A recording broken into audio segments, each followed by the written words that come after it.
Shalom, shalom, peuple de Dieu, et bienvenue à la rhapsodie du jeudi 21 octobre 2021. Rhapsodie écrite par le pasteur Chris Oyakilome, et la lecture vous est offerte par les vérités de l'évangile. Le thème d'aujourd'hui est Christ en vous est la réponse. Et le verset de Romains 8, verset 10, qui se lit comme suit.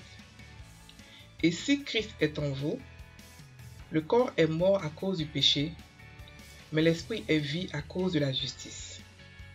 Fin du verset.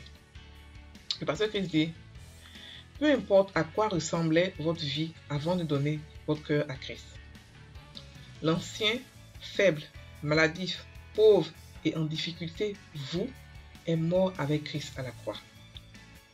Un nouveau vous a pris vie quand il est ressuscité.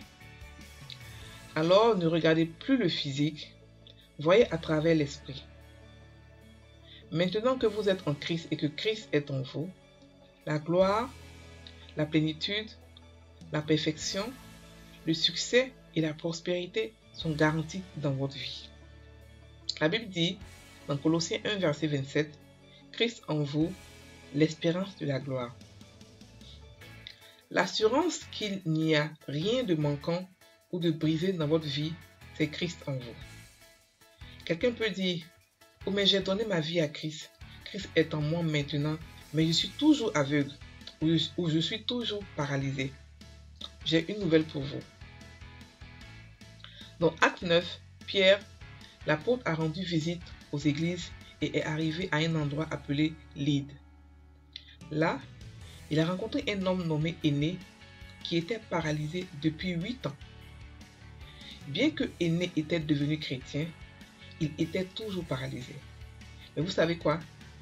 Tout ce que Pierre lui dit, c'est « Énée, Jésus-Christ te guérit, lève-toi et arrange ton lit. » Acte 9, verset 34. La Bible dit qu'il a sauté du lit complètement guéri. Si vous avez Christ en vous, c'est la fin de la paralysie. C'est la fin de la cécité, de la surdité, de toutes sortes de maladies, de l'échec et de la mort. Alléluia. Christ en vous, c'est la réponse. Votre verset d'ouverture dit que si Christ est en vous, même si votre corps est mort à cause du péché, l'Esprit lui donne vie à cause de la justice. Pourquoi accepteriez-vous lassement si Christ est en vous? Vous devez déclarer hardiment, je refuse d'être malade ou affligé. Il n'y a pas assez d'épidémies dans le monde qui puissent résister à la vie de Christ en vous. Vous êtes protégé en lui. Pas étonnant qu'il ait dit, rien ne pourra vous nuire, dans Luc 10, verset 19. Votre vie est divine. Décidez que vous allez vivre la vie que Christ vous a donnée et que vous serez tout ce qu'il vous a appelé à être. Alléluia. Fin de la rhapsodie.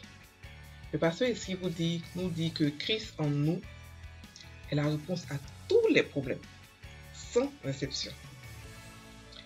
Il explique que même si votre vie avant était une vie remplie de problèmes, de difficultés, de faiblesses, de maladies, maintenant que Christ est en vous et que vous vivez à travers l'Esprit de Dieu, votre vie a changé.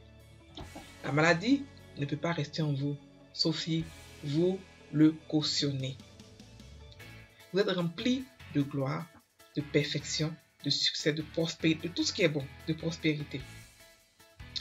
La Bible dit que Christ en nous, l'espérance de la gloire. Ça veut dire quoi?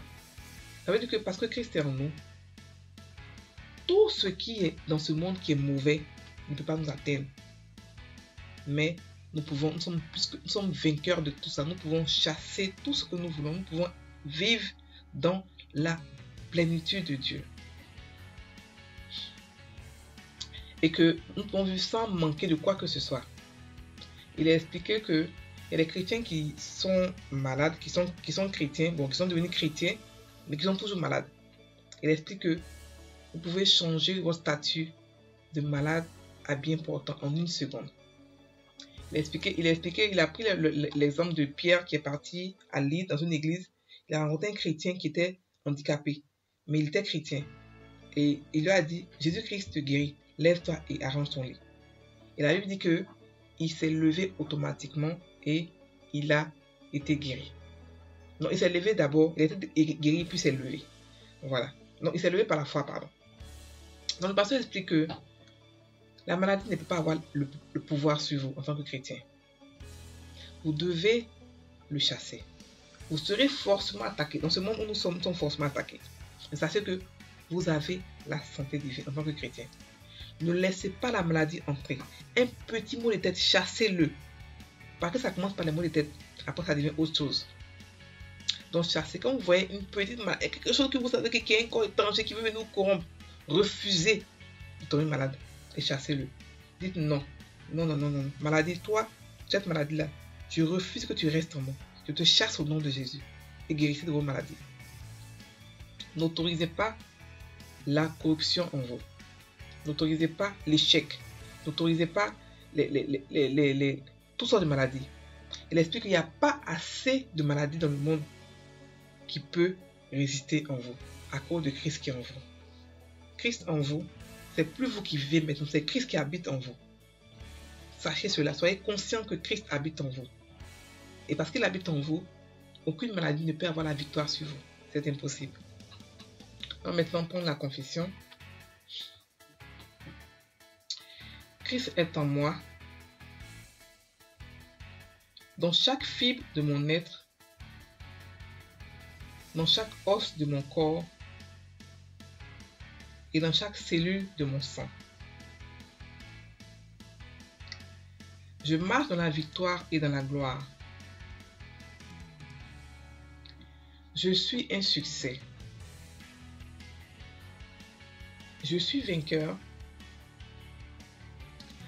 parce que celui qui est en moi est plus grand que celui qui est dans le monde. Je suis à l'abri de tout mal.